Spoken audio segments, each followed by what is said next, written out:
Taken less time and more content.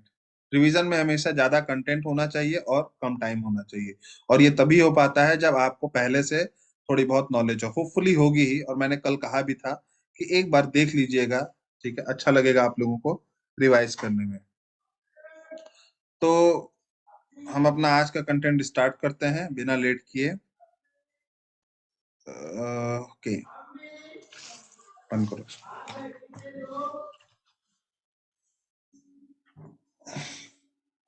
ये zoom पे नया ऑप्शन आ रहा है पोल्स और पता नहीं किस चीज का, तो क्रिएटिंग प्रॉब्लम। ओके स्टूडेंट्स, सो बायोडायवर्सिटी जो टर्म है विल्सन ने क्रिएट किया था।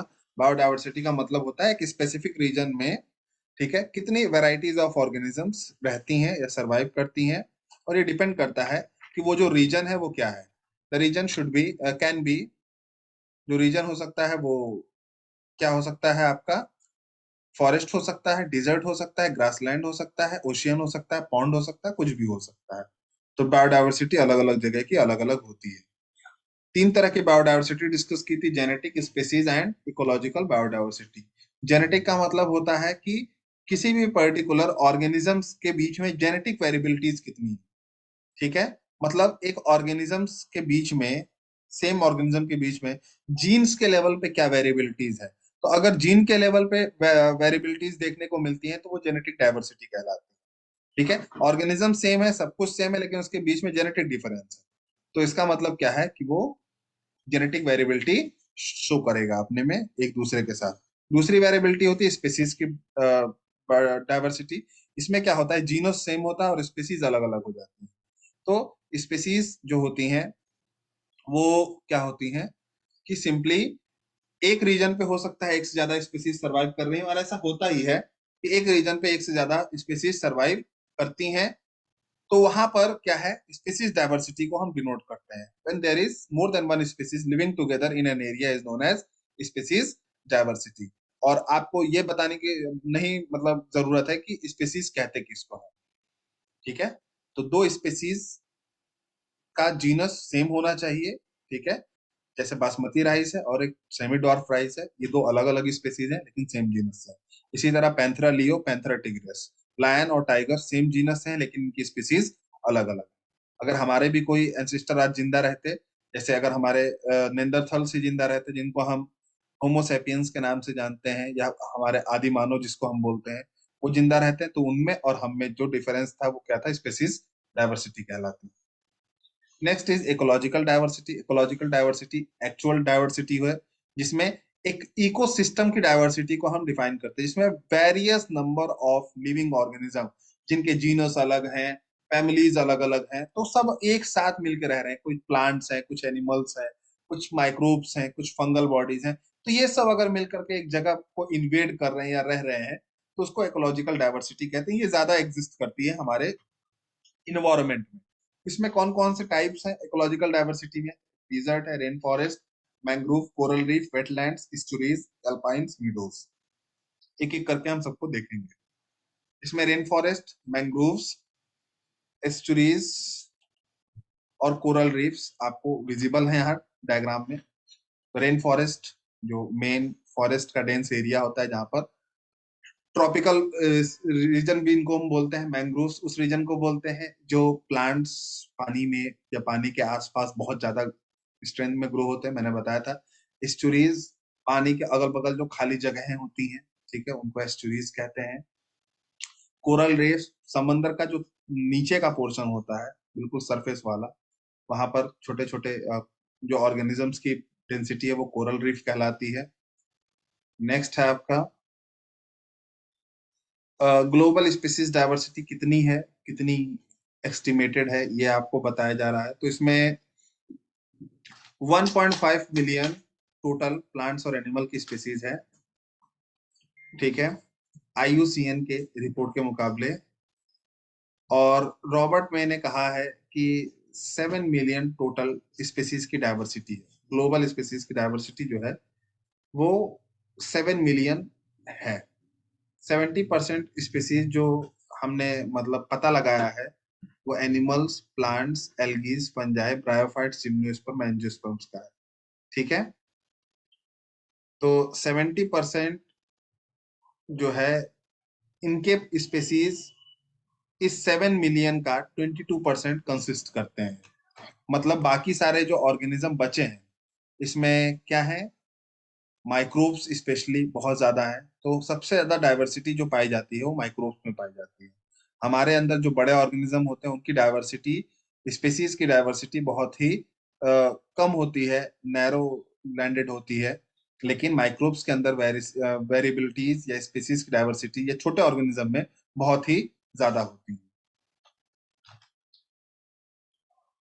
सो एनिमल्स में देखें तो एनिमल्स में ज्यादातर पोर्शन मैंने जब पढ़ाया था उस टाइम भी बताया था कि 70% से ज्यादा डाइवर्सिटी जो है वो सिर्फ अकेले इंसेक्ट ने कवर करके रखा है। मतलब इस प्लेनेट पे 10 में से 7 जो है वो सिर्फ इंसेक्ट ही हैं एनिमल्स में। ओके। फंगल स्पीसीज जो है मैंने बताया जितना छोटा ऑर्गेनिज्म होगा उसके अंदर स्पीसीज की वेरिएबिलिटी उतनी ज्यादा होगी, और जितना बड़ा ऑर्गेनिज्म होगा उतना ही कम वेरिएबिलिटीज ऑफ स्पीसीज उनके अंदर देखने को मिलेगा। तो आप फंजाई तो एक छोटा ऑर्गेनिज्म है, फंजाई की जो स्पीसीज है, नंबर ऑफ स्पीसीज खाली, ठीक है, वो फिशेज, एम्फीबियंस, रेप्टाइल्स और मैमल्स की टोटल स्पीसीज से भी ज्यादा है। ओके। इंडिया पूरे वर्ल्ड का सिर्फ 2.5% के करीब एरिया कवर करता है अपने अंदर, और इस 2.5% के एरिया में 8% से ज्यादा स्पीसीज डाइवर्सिटी में इसका पार्टिसिपेशन है। तो मतलब अगर पूरे वर्ल्ड का 100% स्पीसीज डाइवर्सिटी देखा जाए तो उस 100% में अकेले 8% डाइवर्सिटी इंडिया खुद दे रहा है। अब आप सोचिए, अगर कोई एक कंट्री मिल के 8% दे रहा है, मोर देन 8%, तो पूरे देश का कंट्रीब्यूशन, मान लो कि कोई 2 कंट्री ने मिलके, 3 कंट्री ने मिलकर 25% दे दिया, तो वर्ल्ड के पास बचा ही क्या, 75%। अब पूरे वर्ल्ड में कितने कितना लैंड है, वो सिर्फ 75% कंट्रीब्यूट कर रहे हैं, और सिर्फ 2 या 3 देश मिलकर 25% कंट्रीब्यूट कर दिए। ठीक है। तो ये अपने आप में बहुत बड़ी बात है कि किसी अकेले देश ने 8% बायोडाइवर्सिटी क्या किया, कंसिस्ट किया।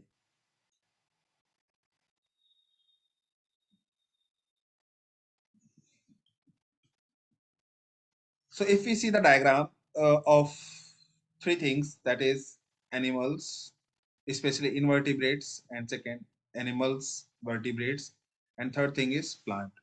So we can see most of the population in invertebrates has been covered by insects and mollusk. Invertebrates, vertebrates के अंदर अगर हम देखें तो फिशेज ने और बर्ड्स ने सबसे ज्यादा स्पीसीज डाइवर्सिटी कवर कर रखी है, जबकि प्लांट्स में फंजाई और एंजियोस्पर्म ने सबसे ज्यादा डाइवर्सिटी कंप्राइज कर रखा है अपने अंदर। तो कभी आपसे क्वेश्चन आए या अपने जनरल नॉलेज के लिए भी आप चाहें तो याद रख सकते हैं कि भाई छोटे ऑर्गेनिज्म में जो ज्यादातर पॉपुलेशन स्पीसीज की डाइवर्सिटी है वो इंसेक्ट और मॉलस्क ने अपने अंदर एक्यूमुलेट की है, वर्टिब्रेट्स में फिशेज और बर्ड्स ने अपने अंदर एक्यूमुलेट की है, जबकि प्लांट्स में फंजाई और एंजियोस्पर्म ने अपने अंदर एक्यूमुलेट करके रखा हुआ है।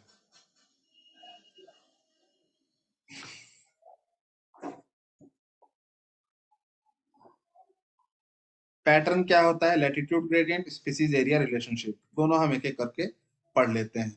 लैटिट्यूड ग्रेडियंट में क्या कहा जाता है कि अगर हम लैटिट्यूडनली बढ़ेंगे, किसकी तरफ बढ़ेंगे, पोल की तरफ बढ़ेंगे, ठीक है, तो स्पीसीज की डाइवर्सिटी घटेगी, और अगर हम इक्वेटर की तरफ बढ़ेंगे तो स्पीसीज की डाइवर्सिटी बढ़ेगी। ठीक है। तो कहने का मतलब यह है कि जो आपका लैटिट्यूडनल रीजन में, इस स्टार्टिंग में जो ट्रॉपिकल रीजन आता है वहां पर डाइवर्सिटी ज्यादा मिलेगी, और ऊपर जाते जाते जो टेम्परेट रीजन आते हैं वहां पर स्पीसीज की डाइवर्सिटी हमेशा कम मिलेगी। एग्जाम्पल में कोलंबिया जो है वो इक्वेटर के पास है, मतलब ट्रॉपिकल रीजन में आता है, तो 1400 स्पीसीज है वहां पे बर्ड्स की। जबकि न्यूयॉर्क जो है वो थोड़ा सा ऊपर के रीजन में है, टेम्परेट के पास जाता है, तो उसके अंदर सिर्फ 105 स्पीसीज है। जबकि ग्रीनलैंड जो है वो और भी ज्यादा टेम्परेट रीजन में आता है, उसके पास सिर्फ 56 स्पीसीज हैं बर्ड्स की। तो आप खुद सोच सकते हैं कि अब जो इंडिया को आपको कहा जा रहा है इंडिया में 1200 स्पीसीज ऑफ बर्ड्स हैं, तो आप खुद इंडिया में समझ सकते हैं कि इंडिया किस रीजन में लाई करता है। क्या वो ट्रॉपिकल में है, या इक्वेटर के पास है, इक्वेटर की लाइन उससे गुजर रही है, या फिर वो टेम्परेट में जा रहा है, या पूरी तरह से पोलर रीजन में जा चुका है। तो आप खुद अंदाजा लगा सकते हैं कि इंडिया इसमें लाई करता है। Now we have the Amazon rain forest का ये जो डायग्राम है, इसमें कौन कौन से रीजन्स कवर हो रहे हैं। Venezuela, Colombia, Ecuador, Pacific Ocean भी आ रहा है, Paraguay, Brazil, Bolivia, Peru, Argentina, Uruguay, Atlantic Ocean इस साइड से कवर हो रहा है। तो ये अमेजन रेन फॉरेस्ट में जो मेन ट्रॉपिकल रेन फॉरेस्ट है वो ग्रीन एरिया है। मतलब जो ग्रीनरीज हैं, जो फॉरेस्ट मेन है इस पूरे में, वो जो ग्रीन रीजन्स आपको दिख रहे हैं इक्वाडोर से लेके बोलीविया तक, इक्वाडोर, वेनेजुएला, ब्राजील, पेरू और बोलीविया, ये जो मेन रीजन्स हैं ये अमेजन का कोर पार्ट है। मतलब यहीं पर मेन फॉरेस्ट है, यहीं पर सबसे ज्यादा डाइवर्सिटी आपको मिलेगी। ठीक है। जबकि अर्जेंटीना के साइड आपको टेम्पोरल रेन फॉरेस्ट देखने को मिलेगा, तो that is not that much enriched with the species diversity. Diagram आपके सामने है, अमेजन के बारे में आपका बहुत बहुत पहले से सुनते आ रहे हो, तो I don't think that you require some other explanation for that very thing. So Amazon में क्या क्या डाइवर्सिटीज अब तक हमने रिकॉर्ड की है वो है, इसमें 40,000 प्लांट्स, 3,000 फिशेस, 1,300 बर्ड्स। ये स्पेसीज की बात हो रही है बच्चों, ठीक है। ऐसा नहीं कि सिर्फ 1,300 बर्ड्स पाए गए हैं, 1,300 बर्ड्स की स्पेसीज पाई गई हैं अलग अलग। 3,000 से ज्यादा फिशेस की स्पेसीज पाई गई हैं, 427 से ज्यादा मैमल्स की स्पेसीज पाई गई हैं, 427 से ज्यादा एम्फीबियंस की स्पेसीज पाई गई हैं, 378 रेप्टाइल्स की स्पेसीज पाई गई हैं, और इनवर्टिब्रेट्स 1,25,000 से ज्यादा इनकी स्पेसीज पाई गई हैं। ठीक है। तो अगर हम ऑल एंड ऑल कैलकुलेट करें तो सबसे ज्यादा इनवर्टिब्रेट्स की स्पेसीज है वहां पर अमेजन रेन फॉरेस्ट में, उसके बाद प्लांट्स की हैं, और फिर फर्दर एनिमल्स की कैटेगरी स्टार्ट होती है। अगर हम मैमल्स और एम्फीबियंस में देखें तो मैमल्स की और भी कम होनी चाहिए थी as compared to amphibians, but यहाँ पे बराबर बराबर दिया हुआ है। हालांकि क्योंकि अलग अलग रीजन का अलग अलग हिसाब किताब है, तो उस हिसाब से हम देख सकते हैं। अब ये तुमको पता होना चाहिए कि टेम्परेट रीजन में डाइवर्सिटी क्यों कम होती है और ट्रॉपिकल में क्यों होती है ज्यादा। ठीक है। तो कोई बच्चा बता सकता है टेम्परेट रीजन में स्पीसीज डाइवर्सिटी कम क्यों है और ट्रॉपिकल में ज्यादा क्यों है, इफ एनीवन? कई बार बताया जा चुका है आपको।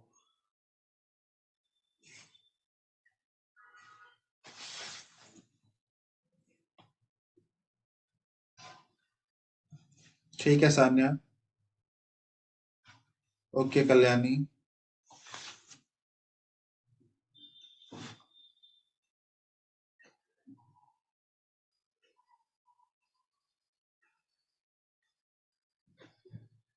सिर्फ दो ही बच्चों को पता था क्या आंसर? ये तो बहुत बेसिक्स है, अगर आपको ये नहीं पता है तो फिर आप चैप्टर क्या ही समझेंगे। टेम्परेट रीजन, ट्रॉपिकल रीजन के क्या इंपॉर्टेंस है, क्या ड्रॉबैक्स हैं, ये आपको नहीं पता है तो फिर बहुत दिक्कत वाली बात है, क्योंकि ये क्लास 8th 9th में पढ़ा दिया जाता है। ठीक है। चलिए, कोई बात नहीं। वहां का क्लाइमेट बहुत हॉट रहता है, तो फिर तो वो एरिड रीजन हो गया एकदम।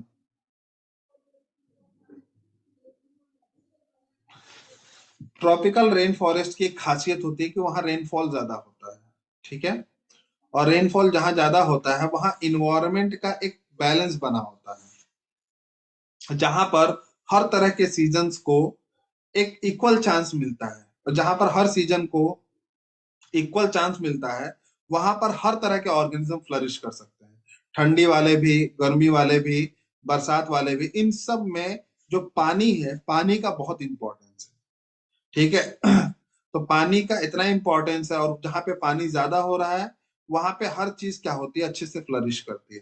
पानी का ज्यादा होना मतलब प्लांटेशन, वेजिटेशन का ज्यादा होना, वेजिटेशन का ज्यादा होने का मतलब है ऑक्सीजन और फूड की सप्लाई ज्यादा होना, ऑक्सीजन और फूड की सप्लाई ज्यादा होने का मतलब है वहां पर ऑर्गेनिजम्स के लिए ज्यादा फेवरेबल कंडीशन होना। जैसे तुम्ही को कहा जाए कि तुम कहाँ पे रहना प्रीफर करोगे, तुम कहोगे ना कि वहां पे हम रहना प्रीफर करेंगे जहां पे जॉब अपॉर्चुनिटीज अच्छी हो, पॉल्यूशन का लेवल कम हो, ठीक है, बहुत ही ज्यादा इरिटेबल एरियाज ना हो, थोड़ा सा पीसफुल एरिया हो तो ज्यादा अच्छा रहेगा। तो ऐसे ही एनिमल्स जो या अदर ऑर्गेनिजम्स हैं वो वही एरिया चूज करते हैं जहां पर प्लांटेशन या वेजिटेशन बहुत अच्छा हो, वो उनके लिए फेवरेबल इन्वायरमेंट होता है।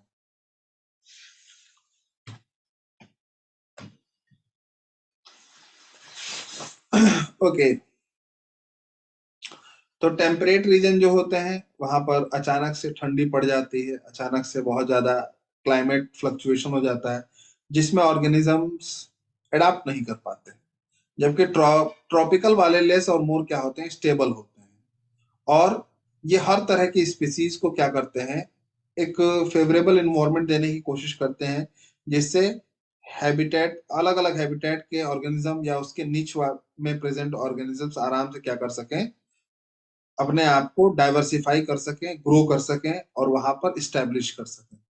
ट्रॉपिकल में सनलाइट सबसे ज्यादा प्रेजेंट है, ठीक है, और रेन वाटर भी अच्छा खासा प्रेजेंट होता है। तो दोनों ये चीज बहुत ही ज्यादा जरूरी होती है। एक स्पेसीज स्पेसीज एरिया रिलेशनशिप ये मैथमेटिकली आपको समझाया जाएगा, ठीक है। इसमें हम थोड़ा सा बेसिक्स पढ़ लेते हैं। हम बोल्ट ने इसको पहली बार एक्सप्लेन किया था और बताया था कि इसमें जो हम रिलेशनशिप फाइंड आउट करेंगे वो स्पेसीज के रिचनेस के बीच में और किस एरिया में वो पाए जा रहे हैं उसके बीच में रिलेशन बताने की कोशिश करेंगे। तो किस एरिया में कितनी स्पेसीज की रिचनेस है, इन दोनों के बीच में अगर आपको रिलेशनशिप निकालना है या ग्राफ बनाना है तो किस तरह का ग्राफ आएगा वो हम यहाँ पर देखने की कोशिश करेंगे। Just wait for a second. So,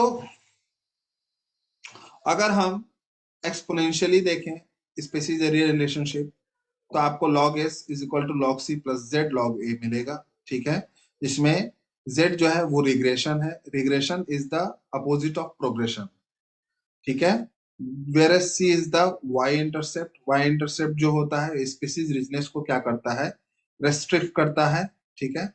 A is equal to area है और S is equal to species richness. तो अगर आपको स्पीसीज रिचनेस को लॉजिस्टिकली निकालना है तो आप कैसे निकालेंगे, इसमें वाई इंटरसेप्ट को पहले मेंशन करेंगे कि स्पीसीज रिचनेस जो हो रही है वो कितनी तेजी से बढ़ रही है या नहीं बढ़ रही है, इन्वायरमेंट के इफेक्ट में कैसे बढ़ रही है, प्लस आप रिग्रेशन कोफिशिएंट लेंगे, मतलब क्या क्या हिंड्रेंस क्रिएट हो रहा है स्पेसीज को बढ़ने में, उसके बाद आप लॉग ए लेंगे कि कितने एरिया में ये हिंड्रेंस क्रिएट हो रहा है, तब आपको स्पेसीज रिजनेस मिल जाएगी।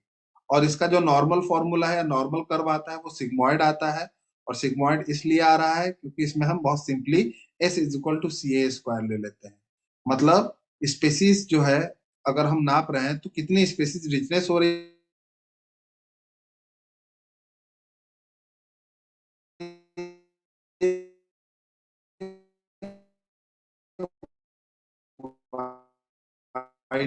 ऐसा हम इस तरह से निकाल लेते हैं। स्पीसीज डाइवर्सिटी क्या होती है, इसकी इंपॉर्टेंस क्या है, तो तीन तरह से समझ सकते हैं, stability, productivity and ecosystem health. तो कहने का मतलब है जो ऑर्गेनिजम्स हैं, ठीक है, वो कितने स्टेबल हैं ये देखना है। तो आपको ऑर्गेनिजम्स का ग्राफ देखना पड़ेगा। जैसे बहुत सारी बायोडाइवर्सिटी एक्सटिंक्शन के कगार पे हैं तो इसका मतलब उनके अंदर स्टेबिलिटी नहीं रह गई है। अब जो एक्सटिंक्शन के कगार पे हैं उसमें 2000 बर्ड्स हैं, 2000 बर्ड्स हैं जो बायोडाइवर्सिटी का जिनका लॉस हो रहा है। 15,500 स्पीसीज जो हैं वो एक्सटिंक्शन का खतरा झेल रही हैं पूरी दुनिया में, जिसमें से 12% बर्ड्स हैं, 23% मैमल्स हैं, 32% एम्फीबियंस हैं, 31% जिम्नोस्पर्म हैं, जो कि क्या कर रही हैं, एक्सटिंक्शन का खतरा अभी फेस कर रही करंट में। मतलब बायोडाइवर्सिटी का लॉस उनका क्या है, ज्यादा है। बायोडाइवर्सिटी का लॉस ज्यादा है इसका मतलब क्या हो रहा है, उनके अंदर स्टेबिलिटी क्या हो रही है, फ्लक्चुएट हो रही है और वो कम स्टेबल होते जा रहे हैं। इसमें से डोडो, कागा, स्टीलर्स काउ, और ये क्या है, तस्मानियन उल्फ, क्या है ये, थाइलासीन, ये चारों क्या है, जल्दी अभी ये चारों क्या हुए, एक्सटिंक्ट हो चुके हैं। मास एक्सटिंक्शन पढ़ना है तो आपको पढ़ना पड़ेगा कि किस पीरियड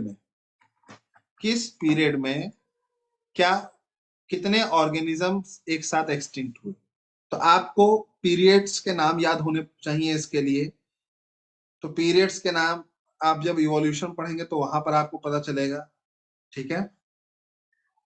जिसमें कि हम अगर एकदम शुरू से देखें तो ऑर्डोविशियन है। ऑर्डोविशियन में जो ऑर्गेनिजम्स एक्सटिंक्ट किए थे वो ऑर्डोविशियन सिल्यूरियन एक्सटिंक्शन कहलाता है। डिवोनियन पीरियड में जो ऑर्गेनिज्म एक्सटिंक्ट किए थे वो लेट डिवोनियन एक्सटिंक्शन कहलाता है। पर्मियन में जो ऑर्गेनिज्म एक्सटिंक्ट किए थे वो पर्मियन ट्रायसिक एक्सटिंक्शन कहलाता है। ट्रायसिक में जो ऑर्गेनिज्म एक्सटिंक्ट किए थे वो ट्रायसिक जुरासिक कहलाता है। और क्रिटेशियस में जो एक्सटिंक्ट किए थे वो क्रिटेशियस टर्शियरी एक्सटिंक्शन कहलाता है। तो ऑर्डोविशियन में जनरली इनवर्टिब्रेट्स काफी ज्यादा एक्सटिंक्ट किए थे। डिवोनियन में फिशेस एक्सटिंक्ट किए थे। पर्मियन में एम्फीबियंस एक्सटिंक्ट किए थे। ट्रायसिक जुरासिक में डायनासोर्स या रेप्टाइल्स काफी हद तक एक्सटिंक्ट किए थे। और एंड क्रिटेशियस में काफी सारे बर्ड्स और जो हेवी फिशेस, वो आर्मर्ड फिशेस थी, वो सारे क्या किए थे उस समय, एक्सटिंक्ट किए थे। और मैमल्स का राइज हुआ था बहुत तेजी से क्रिटेशियस में।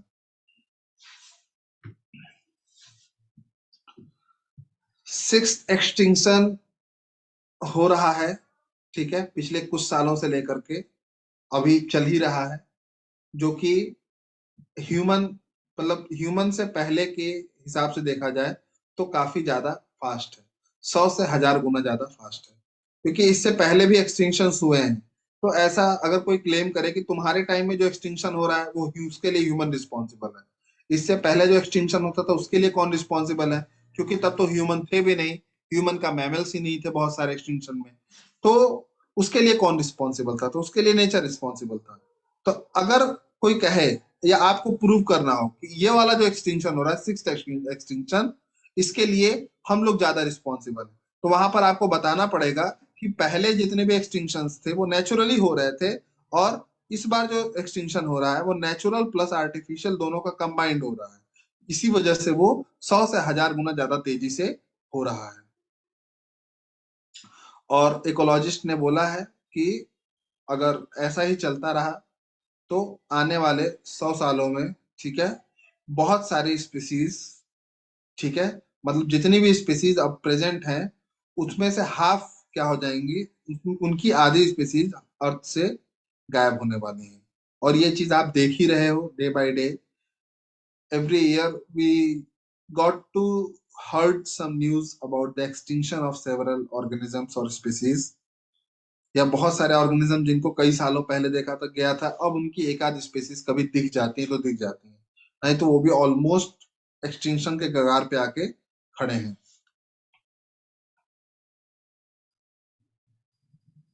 होमोसेपियंस तो एक्सटिंक्ट हो चुके हैं ना।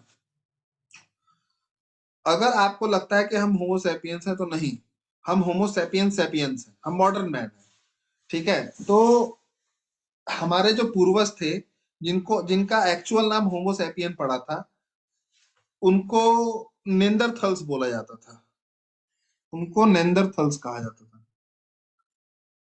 नेंदरथल्स। उनकी हाइट हमसे ज्यादा थी। ब्रेन कैपेसिटी अराउंड 1400 to 1600 थी। ब्रेन कैपेसिटी अच्छी खासी डेवलप थी। और जो कल्चरल सिस्टम लाए ना, जो ह्यूमन बींग्स में लैंग्वेज बोलना, घर बनाना, कपड़े पहनना, ये सब नेंदरथल्स ही लेकर के आए थे, जिनको होमोसेपियंस बोलते हैं, ओल्ड एज मैन। और हम लोग क्या है, मॉडर्न मैन है, मतलब होमोसेपियंस सेपियंस हम लोग।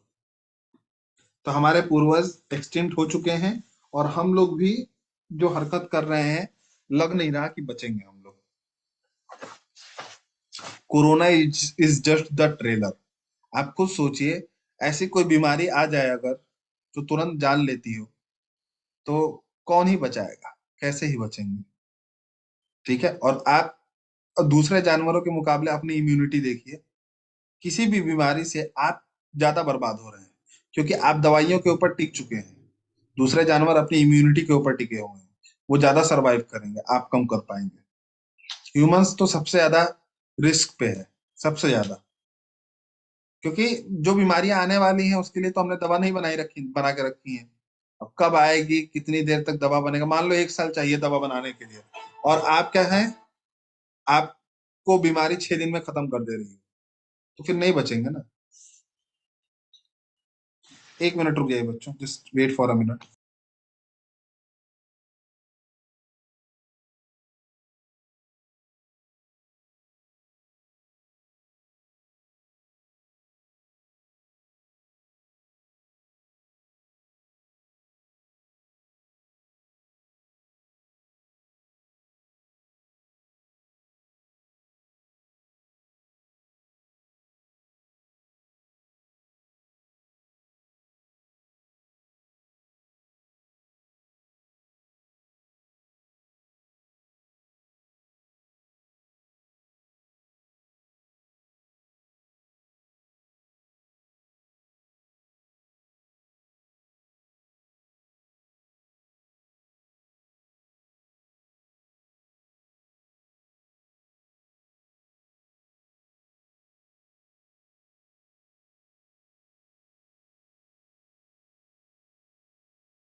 सॉरी फॉर द इनकन्वीनियंस बच्चों, नीलम सर का फोन आ गया था, तो सर के भाई की शादी फिक्स हुई है। Sir is giving good news. Any how, what I was saying, मैं क्या बता रहा था, हाँ मैं बता रहा था कि we were more at the risk of extinction, मैं हम लोग ज्यादा खतरे में हैं। और ये खतरा जो है वो इसलिए भी ज्यादा है क्योंकि हम डिपेंडेंसी ज्यादा रख लिए हैं, और इम्यूनिटी के ऊपर हम लोग कम वर्कआउट कर रहे हैं, और ये चीज हमको आगे चल के कभी ना कभी भारी पड़ने वाली है, और इसका इफेक्ट हम देख रहे हैं। ठीक है, अब जो बीमारी है वो ऐसा नहीं है कि पहले था कि हर 100 साल पे बीमारियां आती थी। अब बीमारी हर 10 साल, 5 साल, 20 साल के अंदर ही आती रहेंगी, और हर बार कुछ खतरनाक वर्जन ही आता रहेगा। So we have to be more cautious and protective regarding this things. हालांकि मैं इस पे ज्यादा चर्चा नहीं करूंगा फिलहाल। Okay okay okay okay. So class, effect of biodiversity loss.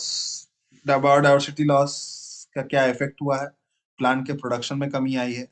Biodiversity खत्म होगी तो ऑर्गेनिक कंटेंट खत्म होगा, ऑर्गेनिक कंटेंट खत्म होगा, प्लांट की सॉइल का ह्यूमस कंटेंट खत्म हो जाएगा, क्योंकि प्लांट में जो ह्यूमस बन रहा है वो लाइफ को डिजनरेट करके ही तो बन रहा है।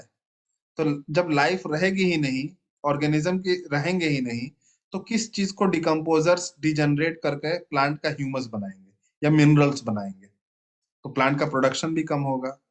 ठीक है, और रेजिस्टेंस भी कम होगा, मतलब इन्वायरमेंट का जो एक बैलेंस बना हुआ है वो किसी ना किसी तरीके से क्या होगा, डिस्टर्ब होगा। ठीक है, तो इन्वायरमेंट में हर चीज के लिए एक रेजिस्टेंस बना हुआ है कि भाई ऑर्गेनिज्म से इस तरह से इंटरेक्शन है, तो हर चीज की एक साइकिल चल रही है न्यूट्रिएंट्स वगैरह की। तो न्यूट्रिएंट्स की साइकिल डिस्टर्ब होंगी, जिसमें वाटर साइकिल और हर चीज डिस्टर्ब होगा, तो वहां पर फिर सूखा जैसी स्थिति हो सकती है। इसके बाद हमारा पूरा इकोसिस्टम में वेरिएबिलिटीज आ जाएंगी। अगेन बताया वही चीज, प्लांट की प्रोडक्टिविटी, पानी का यूज, पेस्ट वगैरह की जो कंटेंट है या डिजीज की जो साइकिल्स हैं, सब क्या होंगे, इफेक्ट होंगे। और सब इफेक्ट होंगे तो नेगेटिव रिजल्ट्स आने के ज्यादा चांसेस हैं। बायोडाइवर्सिटी का लॉस मतलब कॉज क्या है? हैबिटेट लॉस या फ्रेगमेंटेशन, घर का छूट जाना, या फिर फ्रेगमेंट्स में टुकड़ों में बढ़ जाना, ओवर एक्सप्लॉयटेशन, हद से ज्यादा तबाही, एलियन स्पीसीज इन्वेजन, जिसमें दूसरे ऑर्गेनिजम्स किसी एरिया को आके ऑक्युपाई कर लेते हैं, को एक्सटिंक्शन, एक साथ क्या हो जाए, एक्सटिंक्ट कर जाए ऑर्गेनिजम्स एक साथ क्या कर जाए, एक्सटिंक्ट कर जाए एक जगह पर।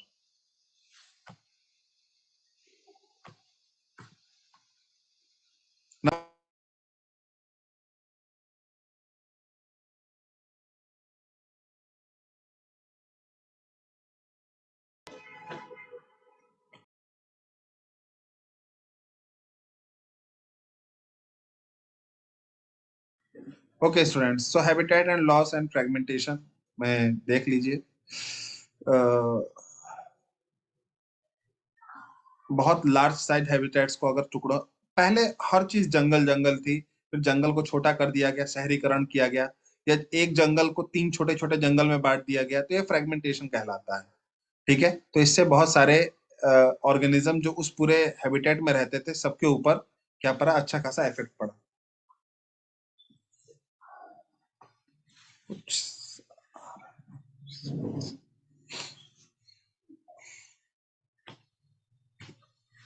ओवर एक्सप्लॉयटेशन, ओवर एक्सप्लॉयटेशन से बहुत सारी स्पीसीज, हम वन हॉर्न राइनोसिरोस के बारे में देखें तो वो भी अच्छा खासा क्या हुआ है, इफेक्ट हुआ है, इसकी वजह से वो लोग एक्सटिंक्ट हुए हैं।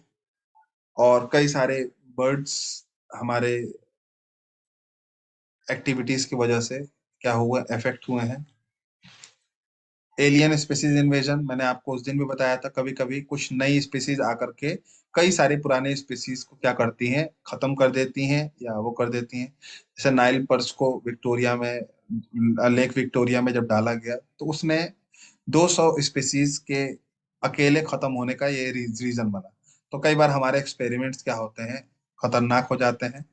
जैसे टेरर ऑफ बंगाल के बारे में, वाटर हयासिंथ के बारे में भी मैंने आपको एग्जाम्पल दिया था। इसमें अफ्रीकन कैटफिश भी है। ठीक है, अफ्रीकन कैटफिश को अगर आप इंडियन लेक्स वगैरह में या पॉन्ड्स में ले आएंगे, तो ये इंडियन कैटफिशेस के लिए बहुत बड़ा खतरा हो सकता है, इसकी स्पीसीज के लिए। Alien weeds, पार्थिमम, lantana, water hyacinth, मैं ऑलरेडी डिस्कस किया अभी वाटर हयासिंथ। ये सब क्या है, ये सब जहां पर भी जाएंगी, ग्रो होंगी, तो अपने अगल बगल के वेजिटेशन या स्पीसीज को तबाह कर देंगे। को एक्सटिंक्शन, एक ऑर्गेनिज्म अगर एक्सटिंक्ट हुआ, तो उस पर डिपेंड रहने वाला दूसरा ऑर्गेनिज्म भी अपने आप क्या हो जाता है, एक्सटिंक्ट हो जाता है। सो अगर कोई एक होस्ट बॉडी है, वो एक्सटिंक्ट हुआ, तो जिसके लिए वो होस्ट था, वो भी क्या हो जाएगा, एक्सटिंक्ट हो जाएगा। बायोडायवर्सिटी कंजर्वेशन के क्या क्या रीजंस है, नैरो यूटिलिटेरियन, ब्रॉडली और एथिकल आर्गुमेंट्स, तीनों हम एक एक करके पढ़ते हैं। तो सबसे पहले नैरो यूटिलिटेरियन के बारे में डिस्कस करते हैं कि हमको बायोडायवर्सिटी को इसलिए कंजर्व करना चाहिए ताकि हम प्रोफेशनली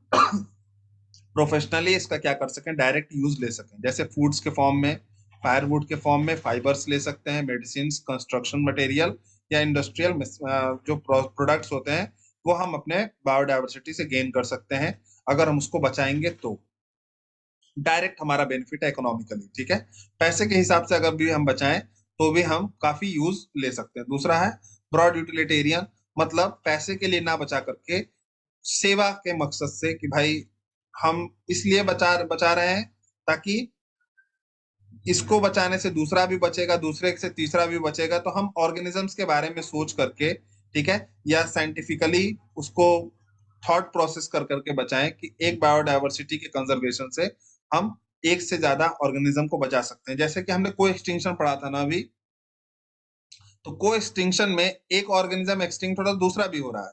इसी तरह जब आप एक को बचाते हैं, एक बायोडायवर्सिटी के ऑर्गेनिज्म को बचाते हैं, तो एक के साथ जो दूसरा डिपेंडेंट है तो दूसरा भी आप बचा लेते हैं। तो इस तरीके से हम क्या करते हैं, एक ब्रॉड यूटिलिटी में सोचते हैं। ओके,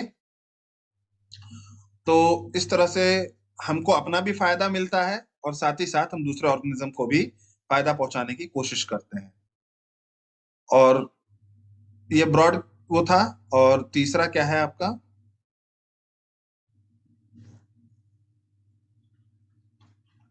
एक एस्थेटिक या एथिकल वो था शायद, एथिकल आर्गुमेंट। एथिकल में अपने मोरल ड्यूटी समझ करके, ठीक है, अपने इंसानियत का फर्ज समझ करके हम लोग अगर लिविंग ऑर्गेनिज्म को लिविंग की तरह देख करके हम अगर उसको कंजर्व करें, बचाएं, ठीक है, हम प्लांट्स को भी, एनिमल मतलब जितना हम एनिमल को रिस्पेक्ट देते हैं उतना प्लांट्स को भी दें, ठीक है। इसका मतलब यह नहीं कि अब आप माइक्रोब्स को रिस्पेक्ट देने लगे कि भाई तुम तो रहना तुम्हारा भी बहुत जरूरी है। जो चीज जिस लिमिट में है उसको उस लिमिट में ही रहने देना चाहिए। That is the law of nature. Nature ने ऐसा नहीं कहा कि आप किसी की जान ले या मत लें, लेकिन अगर कोई प्लांट एक लिमिट से ज्यादा क्या हो रहा है, एक वाइड स्प्रेड हो रहा है, तो जाहिर सी बात है वो किसी दूसरे ऑर्गेनिज्म या दूसरे प्लांट्स का एरिया कवर कर रहा है, तो उसको रेस्ट्रिक्ट करना चाहिए, ठीक है, किसी भी वे में करिए। इसी तरह कोई एनिमल है, अगर वो एक लिमिट से ज्यादा क्या हो रहा है, वेरिएबिलिटी शो कर रहा है या डाइवर्स हो रहा है, तो इसका मतलब वो किसी दूसरे एनिमल का हक खा रहा है, तो उसको भी कंट्रोल करना चाहिए। किसी भी मेथड से आप कीजिए, लेकिन करना चाहिए, ठीक है। तो एथिकली सोचिए, लेकिन इतना भी एथिकल मत हो जाइएगा कि अब बिल्कुल ही आप सोचने लगे कि नहीं यार, किसी की भी हम जान क्यों लें, और जान लेंगे तो फिर गलत हो जाएगा। लेकिन वो ऑर्गेनिज्म जो बढ़ रहा है वो किसी के जान लेकर के ही बढ़ रहा है, ठीक है। तो आप किसी भी तरह अल्टरनेट सोच करके देखें, तो आपको नेचर को बैलेंस करना है। तो आपको ethical argument, broad utility, narrow utility, तीनों को मिला करके अगर आप सोचेंगे तो आप नेचर को ज्यादा अच्छा कंजर्व कर पाएंगे, बचा पाएंगे। इन सेटू एक्स सेटू कंजर्वेशन दोनों को देख लेते हैं। इन सेटू में हम क्या करते हैं, ऑर्गेनिजम्स को किसी पर्टिकुलर हैबिटेट के अंदर ला करके प्रोटेक्ट करते हैं। एक्स सेटू में, सॉरी, इन सेटू में हम क्या करते हैं, ऑर्गेनिज्म को उनके स्पेसिफिक हैबिटेट में कंजर्व करते हैं या बचाते हैं। जबकि एक्स सेटू में हम क्या करते हैं, ऑर्गेनिजम्स को दूसरी जगह पर ले जाकर के कंजर्व करते हैं या बचाते हैं। तो बेसिकली क्या है कि ऑर्गेनिजम्स जो होते हैं वो, हम उनको दूसरी जगह पर ले जाके बचाते हैं जहां पर उनके पास कोई थ्रेट हो, कोई इंडेंजरिंग टाइप की चीजें हो कि भाई ये खत्म होने वाले हैं या इनके ऊपर बहुत ज्यादा खतरा है, तो उनको हम दूसरी जगह पर ले जाके प्रोटेक्ट करके आर्टिफिशियल इन्वायरमेंट दे करके बचाते हैं। जबकि इन सिटू में उनको कंजर्वेशन दिया जाता है कि मतलब उनके नेचुरल हैबिटेट में रह के ही कंजर्व, जिनको शक है आपको कि ये हो सकता है आगे चल के कभी एक्सटिंक्ट हो जाएं या नहीं सरवाइव कर पाए, या दूसरे जो होते हैं ना कुछ लोग, जानवरों का, एलिफेंट का टस्क काट के लेके चले जाते हैं या शिकार करने चले आते हैं, तो ऐसे लोगों से भी बचाने के लिए इन सेटू कंजर्वेशन किए जाते हैं। जब मैंने पढ़ाया था तो आप लोगों से कई सारे नाम भी पूछे थे, इन सेटू के भी और एक्स सेटू के भी पूछे थे। कन्वेंशंस ऑन बायोडायवर्सिटी, बायोडायवर्सिटी पे क्या क्या कन्वेंशंस हो चुके हैं। रियो डी जेनेरियो 1992 में हुआ था। वर्ल्ड समिट जोहानिसबर्ग में सस्टेनेबल डेवलपमेंट के ऊपर हुआ था 2002 में, साउथ अफ्रीका में। और जो वर्ल्ड समिट हुआ था उसमें 190 कंट्री ने पार्टिसिपेट किया था, और उन सब ने चिंता व्यक्त की थी कि हमारा जो इन्वायरमेंट है वो बहुत ही ज्यादा डैमेज हो रहा है, और हम सब लोग अपने लेवल पे एफर्ट करेंगे, ग्लोबली भी एफर्ट होगा, ठीक है, इंडिविजुअल कंट्रीज भी एफर्ट करेंगी। इंडिविजुअल कंट्रीज के जो अलग अलग छोटे छोटे पार्ट्स, रीजन्स हैं, वो अपने अपने लेवल पे एफर्ट करेंगे। और 2010 तक हम लोग कंट्रोल करने की कोशिश करेंगे। ये 2002 में उन लोगों ने कहा था। 2010, 2020, हो सकता है कि 2030 भी आए। ठीक है, तो ये बात कही गई थी, हो नहीं पाया इस पे इम्प्लीमेंट। बच्चों, कोई ऐसी 10 चीजें जो इंडिया ने इसके लिए की हो, बायोडायवर्सिटी को कंजर्व करने के लिए कोई 10 चीजें जो इंडियन गवर्नमेंट ने की हो आफ्टर 2002, जो आपको लगता है कि की जा रही है।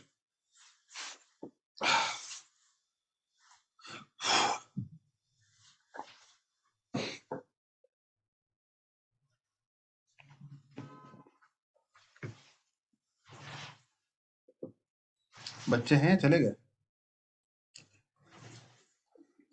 10 चीजें एक साथ मत बताइए, एक एक करके भी बता देंगे तो चलेगा।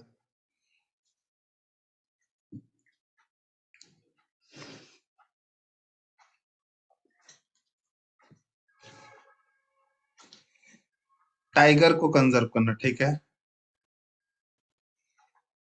ओके कल्याणी।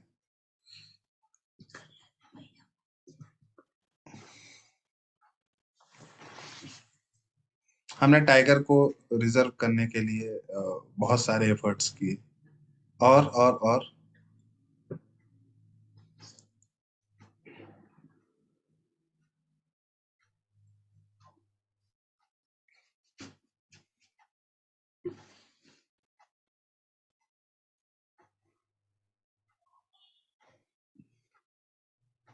बस।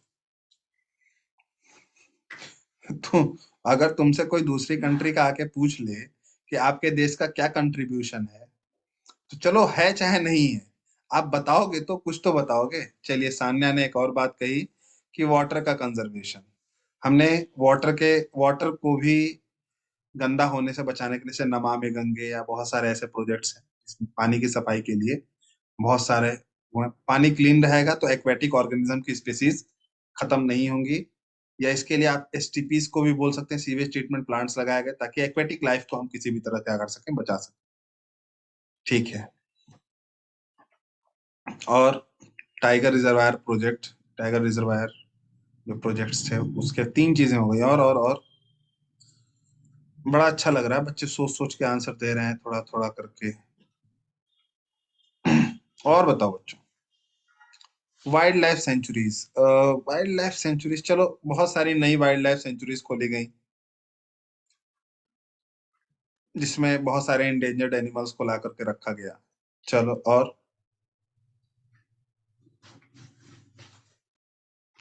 वल्चर स्पीसीज को कंजर्व करने के लिए क्या किया गवर्नमेंट ने?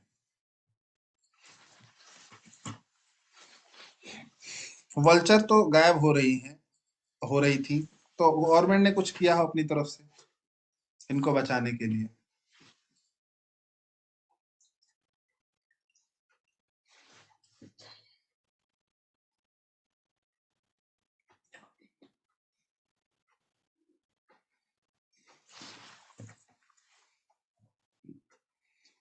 चिपको मूवमेंट काफी पहले हुआ था प्लांट्स को बचाने के लिए, 2002 के बाद नहीं हुआ है, लेकिन चलो, चलो ठीक। और कुछ।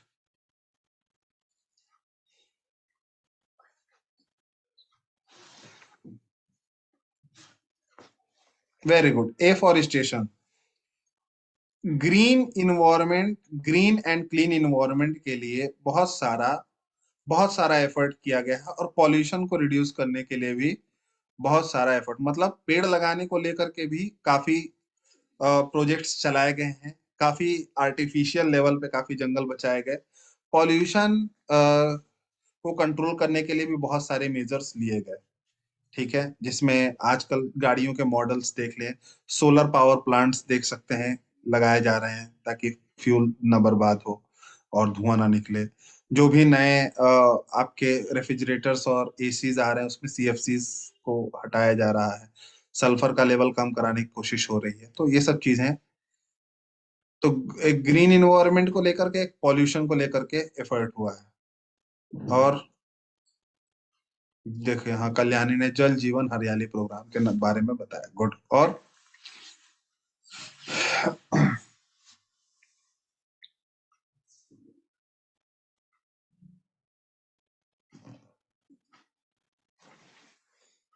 फॉरेस्ट का कंजर्वेशन, चलो इन सीटू कंजर्वेशन को भी काफी प्रमोट किया है गवर्नमेंट ने, बहुत पहले से करता आ रहा है गवर्नमेंट। जो हमारे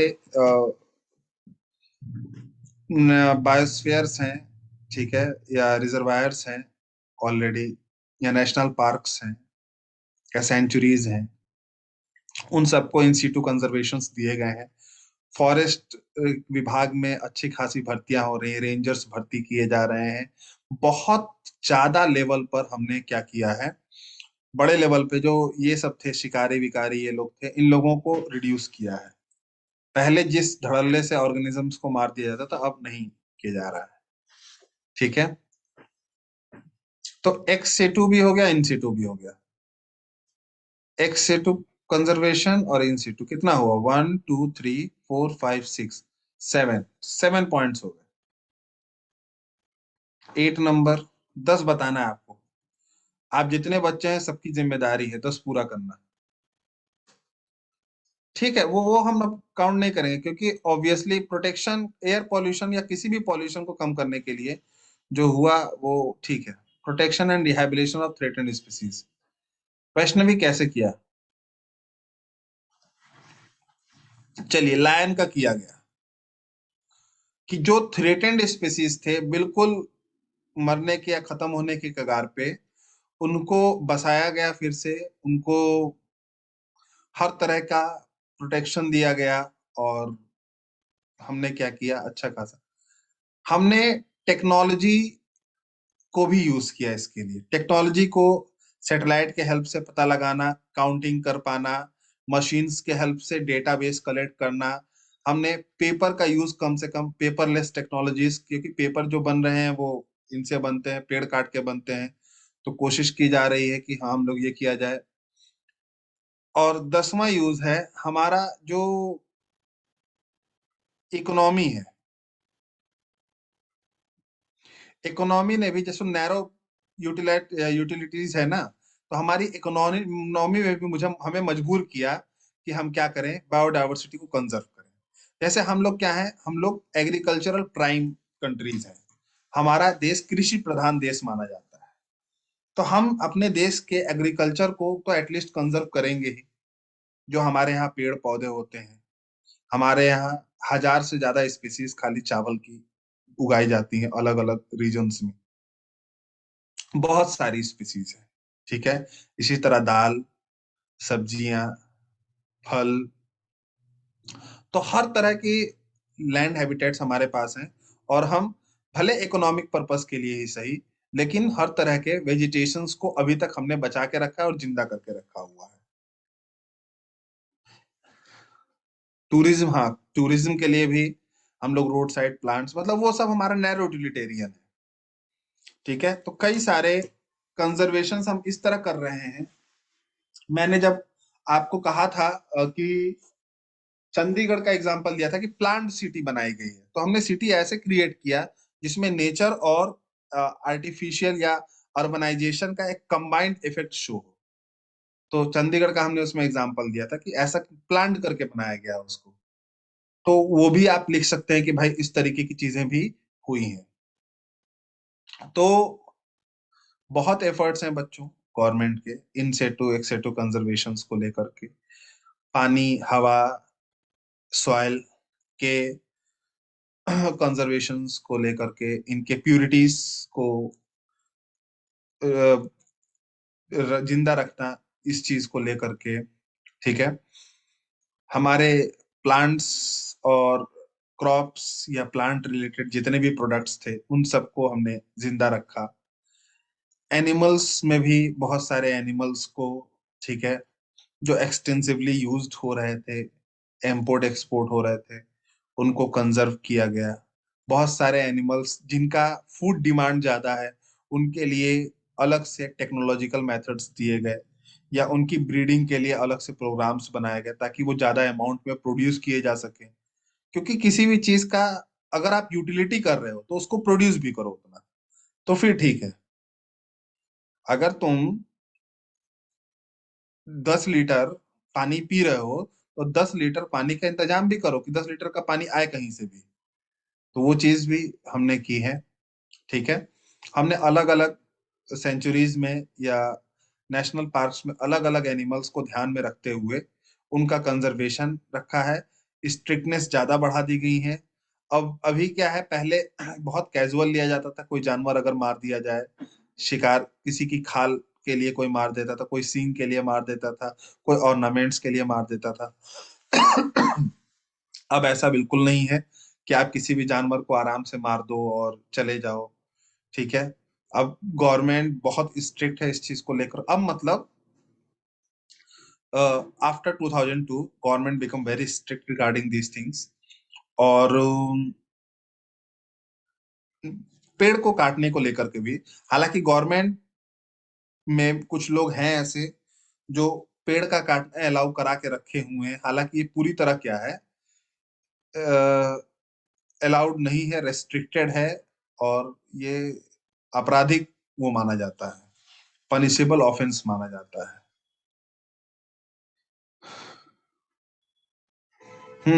क्रायो प्रिजर्वेशंस को हमने बढ़ावा दिया। क्रायो प्रिजर्वेशंस में हम लोग क्या करते हैं, सीड्स को बचा के रखते हैं कि जो प्लांट्स एक्सटिंक्ट होने वाले हैं उनके सीड्स को हम लोग प्रोटेक्ट और प्रिजर्व करके रखते हैं, ताकि इन फ्यूचर हम लोग उसको ग्रो कराएं अच्छा इन्वायरमेंट या फेवरेबल कंडीशंस देख करके। तो कहने का मतलब है बच्चों, हमने बहुत एफर्ट किया है। अब बच्चों मुझे कोई 10 ऐसे रीजंस बताओ कि हम इतना एफर्ट करने के बाद भी 2010 तक या अब तक सक्सेसफुल क्यों नहीं हो पाए। Why we are failed to conserve the biodiversity? Any 10 reasons जो आप सोच रहे हैं या समझते हैं।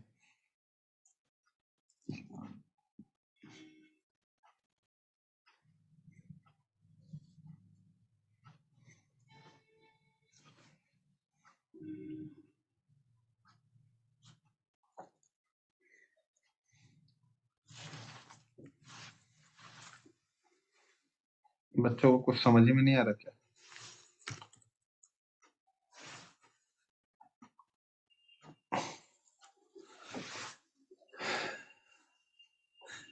हाँ, सान्या का कहने का मतलब है करप्शन। कल्याणी का कहने का मतलब है इलिटरेसी और अनअवेयरनेस। दो रीजंस आ गए, सेल्फिशनेस और डिजायर, सेल्फ डिजायर। ठीक है। सान्या का ये मानना है सर इकोनॉमी और टेक्नोलॉजी भी रिस्पॉन्सिबल है खत्म करने के लिए। हाँ, जो आपका 4G 5G 6G हो रहा है या जो भी ट्रायल्स हो रहे हैं उसमें इन्वायरमेंट को बहुत इफेक्ट हो रहा है। कई स्पीसीज खत्म भी हो रही है हमारे एडवांसमेंट के चक्कर में।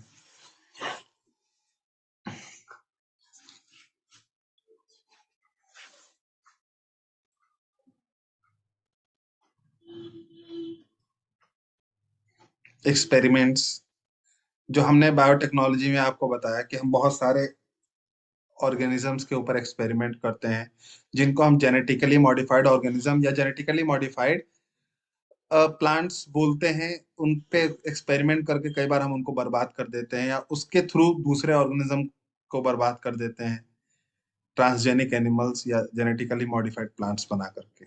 कई बार ऐसा होता है। जैसे कोरोना एक एक्सपेरिमेंट का ही नतीजा है, जिससे ह्यूमंस बहुत ही ज्यादा क्या हुआ, इफेक्ट हुए। इसी तरह कुछ क्लाइमेटिक चेंज ह्यूमन की वजह से हो रहे हैं। हमने बहुत सारे ऐसे एक्शंस किए हुए हैं अपने को लेकर के, अपने कंफर्ट को लेकर के, जिससे हमारा क्लाइमेट या एनवायरनमेंट एक बहुत ही लार्ज स्केल में इफेक्ट हो रहा है। और सिर्फ इफेक्ट ही नहीं हो रहा है, बहुत सारे चेंजेस आ रहे हैं इसके अंदर। और उस चेंजेस की वजह से बहुत सी स्पीसीज बहुत ज्यादा इफेक्टेड हैं। और कई बार ऐसा हो देखा भी जा रहा है कि वो पूरी की पूरी एक्सटिंक्ट हो जा रही हैं। अभी भी वैष्णवी कह रहे हैं कि कुछ लोग ऐसे होते हैं जो एनिमल्स का शिकार करते हैं, जो अलाउ नहीं है उनका भी। ये चीज मैंने देखा। मैं जब काजीरंगा गया तो वहां मुझे पता चला कि चोरी छुपे वहां सही में कुछ लोग अभी भी वन हॉर्न राइनोसिरोस का सिर्फ हॉर्न लेने के लिए, और उसका जो खाल होता है, मोटा जो लेदर होता है, उसको लेने के लिए कई बार उसका शिकार कर लेते हैं। कई बार बड़ी बड़ी मछलियों का शिकार कर लिया जाता है जो अलाउड नहीं है, सिर्फ इनका कॉड ऑयल निकालने के लिए और बहुत सारे अदर यूटिलाइजेबल चीजें निकालने के लिए।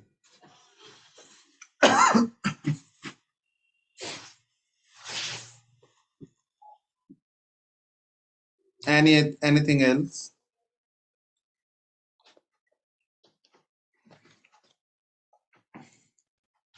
हाँ वैष्णवी, कुछ बोलना चाह रही हैं आप, बोलिए। जैसे कि हम लोग फिश वगैरह खाते हैं, तो फिर सर अगर हम लोग उसको निकालेंगे नहीं तो उसका वो जो अमाउंट है पॉपुलेशन तो बढ़ते रहेगा, तो वो तो अफेक्ट करेगा ना फिर दूसरे स्मॉल स्पीसीज को। आपको अलाउ किया गया है, कुछ फिशेज आपको अलाउ की गई हैं खाने के लिए, सब फिशेज आप नहीं मार सकते ना, आप शार्क नहीं मार सकते। पर मतलब जिसका पॉपुलेशन कम है, मतलब वो एक्सटिंक्ट के कगार पे या फिर उसका जल्दी ब्रीडिंग ना, ये लोग को ना मतलब अलाउ नहीं किया गया है, और सब हाँ जो फास्ट ब्रीडिंग करते हैं उनका हाँ, कुछ उनको ऐसा मतलब मतलब। उनको, जैसे आप अगर नहीं खा रहे हो तो खाना अलाउ नहीं किया जाएगा, अगर आपके लिए एडिबल भी होना चाहिए ना वो, जैसे उसका पॉपुलेशन ज्यादा है यस। और वो एडिबल भी है तो आप खा सकते हो। अगर पॉपुलेशन ज्यादा है और आपके लिए एडिबल नहीं है तो उसको खत्म करने के लिए हम दूसरे अल्टरनेट्स खोजते हैं, दूसरे अल्टरनेट्स के हेल्प से हम उनको खत्म करते हैं, उनके लिए प्रीडेटर्स दे देंगे ऐसे। ठीक है, तो that is the another thing. लेकिन जो चीज एक्सटिंक्शन के कगार पे है या कम हो रहा है, उसको पूरी तरीके से बैन कर दिया जाता है, खत्म, इलीगल कर दिया जाता है कि आप इसको ये एडिबल प्रोडक्ट की तरह यूज नहीं कर सकते।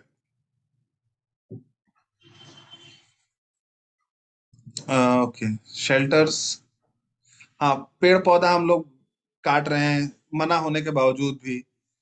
ठीक है, और काटने का रीजन भी है कि हम लोग ही इसके लिए रिस्पॉन्सिबल हैं। हम ही हम ही को अच्छा फर्नीचर चाहिए, अच्छा दरवाजा चाहिए, ठीक है, अच्छा मेज चाहिए, टेबल, वो भी लकड़ी का बना हुआ खूबसूरत सा। तो वैसा चीज अगर होगा तो फिर हाँ, हमारा कंफर्ट, हमारे डिजायर्स, हमारा कभी ना खत्म होने वाला जो चाहत है कि हम हर तरह की रॉयल्टी फील कर लें। हमें फोर व्हीलर भी चलाना है, हम एक आदमी भी है तो भी हमको बंगले में ही रहना है। ठीक है, हमको पानी बर्बाद करना ही करना है, पैसा बहुत ज्यादा है, इलेक्ट्रिसिटी भी बर्बाद कर रहे हैं, कोई बात नहीं है। ये सब चीज जो है, ठीक है, इसको सेल्फ डिजायर में भी कहेंगे, सेल्फ डिजायर भी है और लीजरनेस भी है। ठीक है, कई बार हम डिजायर की बजाय रॉयल्टी दिखाने के चक्कर में भी अपने इन्वायरमेंट को बर्बाद कर देते हैं। अगर मान लीजिए कई बार ऐसा होता है कि लोगों का मन नहीं भी है वो पहनने का, वो काम करने का, जैसे लेदर का कपड़ा बहुत अट्रैक्टिव नहीं होता है, लेकिन कई बार लेदर का कपड़ा सबको पता है महंगा बहुत है, खराब नहीं होता, महंगा बहुत है, क्वालिटी बहुत है। लेकिन आजकल लोग तो दिखाने के लिए पहने, लेकिन फिर भी कई लोग ऐसे हैं कि अब कि लेदर पहनेंगे तो ही हमारा बनेगा सोसाइटी में कि हाँ भाई मैं अच्छा पहनता हूँ, कुछ बड़ा चीज कर रहा हूँ। ठीक है, कार में भी 10 तरह की कार आ रही हैं, तो अगर सेल्फ डिजायर पूरा करना है तो आदमी कार लेगा, और अगर रॉयल्टी दिखानी है तो कम एवरेज वाली कार लेगा, स्पोर्ट कार लेगा, वो ज्यादा पेट्रोल खाएगी, ज्यादा पॉल्यूशन क्रिएट करेगी।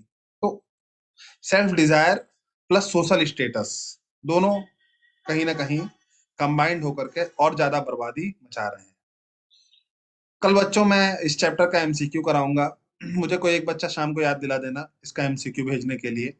ठीक है, मैं आपके ग्रुप पे सेंड कर दूंगा और कल हम इस चैप्टर का एमसीक्यू डिस्कस करेंगे। रिवेट पॉपर हाइपोथेसिस मुझे लगता है आप लोग को पता होगा।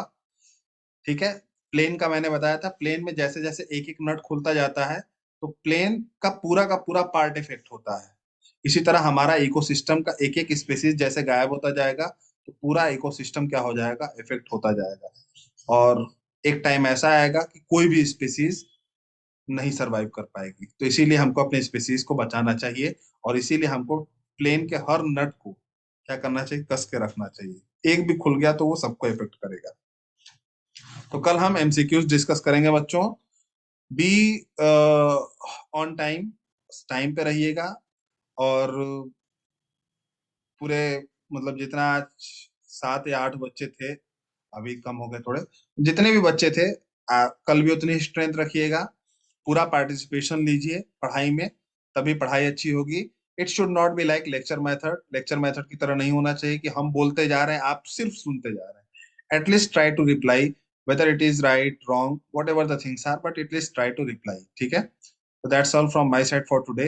एक चैप्टर का हमने थोड़ा सा तेजी के साथ ही बट रिवीजन कर लिया। अब हम कल इसका एमसीक्यू करेंगे, and after that we will finalise any other chapter by tomorrow. Thanks students for being so cooperative. कल मिलते हैं बच्चों।